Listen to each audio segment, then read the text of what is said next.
নমস্কার বন্ধুরা, এসডি কিচেনে আপনাদের সকলকে স্বাগত জানাই।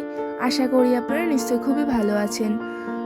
এই শীতের সিজনে খুবই একটি ফেমাস পপুলার ডেজার্ট রেসিপি নিয়ে হাজির হয়েছি, যার নাম হলো গাজরের হালুয়া।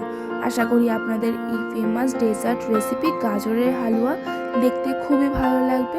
যদি ভালো লাগে থাকে তাহলে লাইক কমেন্ট শেয়ার করতে একদম ভুলবেন না। আর আপনি যদি আমার চ্যানেল নতুন হয়ে থাকেন তাহলে চ্যানেলটিকে অবশ্যই সাবস্ক্রাইব করে নেবেন। তো চলুন সম্পূর্ণ ভিডিওটি স্কিপ না করে দেখতে থাকুন।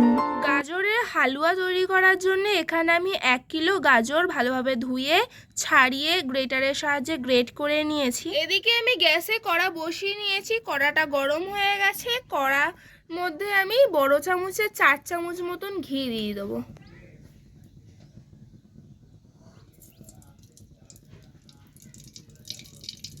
ঘিটা গরম হয়ে গেছে। এবার আমি গ্রেট করে রাখা গাজরটা ঘিয়ের মধ্যে দিয়ে দেবো।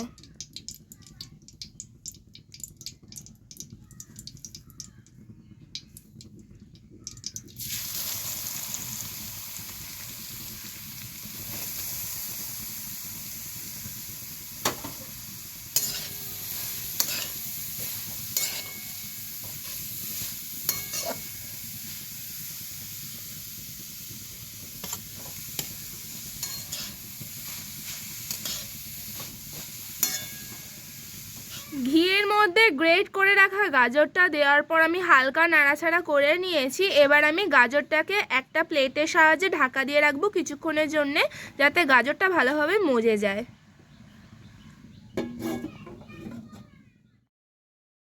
গাজরটাকে আমি 5-10 মিনিটের জন্য ঢাকা দিয়ে রেখেছিলাম। ঢাকা খুলে নিয়ে আর 5 মিনিট গাজরটাকে নেড়ে নিয়েছি। এবার আমি গাজরের মধ্যে আগে থাকতে দুধ ফুটিয়ে রেখে দিয়েছিলাম, সেই দুধটা এবার গাজরের মধ্যে দিয়ে দেবো।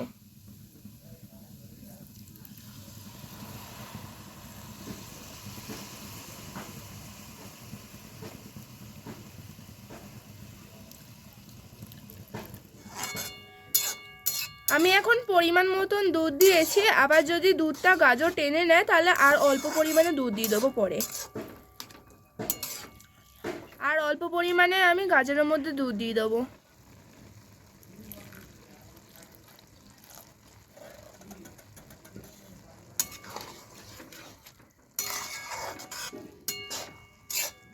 গাজরের মধ্যে দুধ দেওয়ার পর এবার আমি গাজরের মধ্যে দিয়ে দেবো পরিমাণ মতন চিনি। তোমরা যেরকম মিষ্টি খেতে চাও সেই হিসাবে চিনিটা দেবে।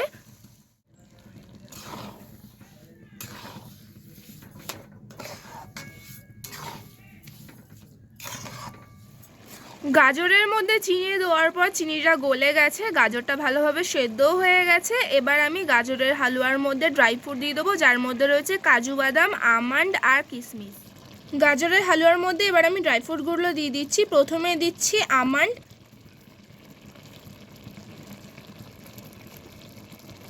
তারপর দেবো কিশমিশ,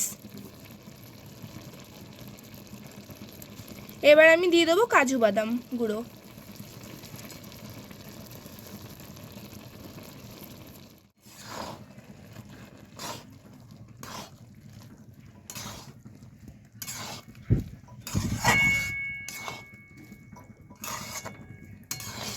গাজরের মধ্যে ড্রাই ফ্রুটগুলো দেওয়ার পর এবার আমি গাজরের মধ্যে দিয়ে দেবো গুঁড়ো দুধ।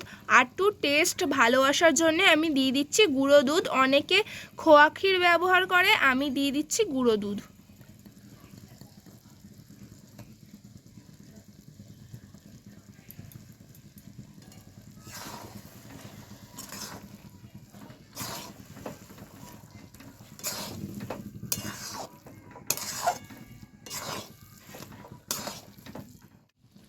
গাজরের হালুয়া রেডি হয়ে গেছে। এবার আমি গাজরের হালুয়াটা নামানোর আগে ওর মধ্যে দিয়ে দেবো 1 চামচ পরিমাণে ঘি আর অল্প পরিমাণে থেতো করা এলাচ।